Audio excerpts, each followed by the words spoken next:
Mat duni ja che dorin. Kwa da kalto ke che ni ajek. Achira le bu pierdu kang chok, ta le win chi ni chok chok pierdu ich. Loy e yen dulten jek. Ran chin po a che dier ku brandet panin. Adagro dangwen jok. Kulore dakul anyi kulniak. Apit aman ke pot ran tiak yen. Yuel ran chapit, angwen yuel ran apit. Duku tuyeng pelwe, arin ngodin ke chien. Pon chungong achir lai gam jek. Chor po, angwen chor nyin. Durup, achin met kurandit. Min mor, ai la maddu. Na kai pula yum ki yenyendu tiengin, kai inini nyin, kubenda ipo. Na chi a bang rej, kayin a bang gugwir. Na witung pat kai du kwenyir dangej. Arli kubanu maran niar chilek bi yinien yatak. Adag rod, aya alwet, kwa kang kuch, kwa ya mukok. Adag rod, achili bukang jak, chogalon chi wune nyang jek. E bain du mir po, kubijuak. Reality ga taye lip. Du koy ko loy biake kidit, kulor iya kitinyo ten kek. Du numar kubaka ke gade jok suk, kayin bi amidwer. Du malon dunte re yeloy, kayin lon didet pote yok. Karaj akoy tir kapat. Duran kuy kang den kudu, kachibe dogin. Du koy chidiawe buy gup, kayin buto wi ngong nyin. Achin ran ajak chikan wik chok. Koy chidiop, agam long ni alich.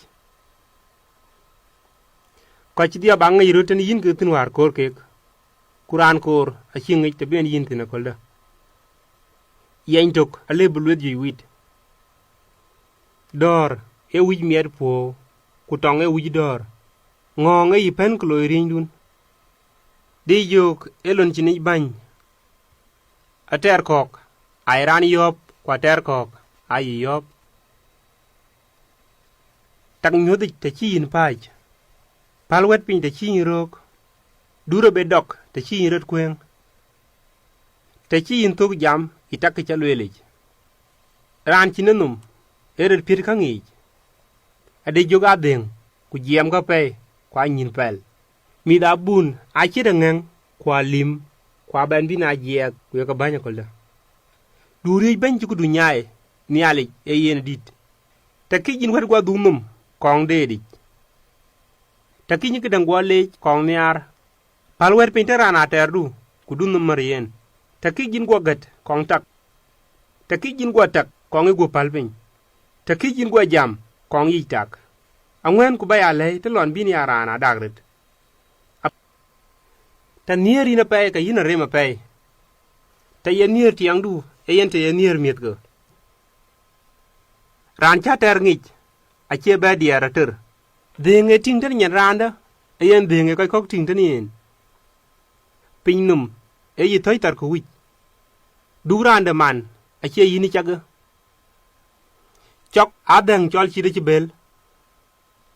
Niak, e yen patrina akol. Cham ko ti nyod akol. Kuto ko ditetin niak. Banu ma taran laga pot chi legin bi ne atak. Athong ke lon tag iran kai kang yok. Tong apol jogi koril thogi. Dang aku yun. Pel nyin bia yin koi kan ti tok te le yin ten yam. Lu uro le bi nyang jiek kunyin pel chi le bi nyangin. Nya chin yar wer dengen e wer nier nen ayen ine tinga deng.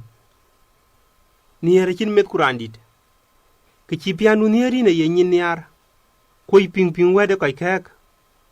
Koi kui kang aka nim gut ping ka kenij. Kungot ka kwainten koi kok.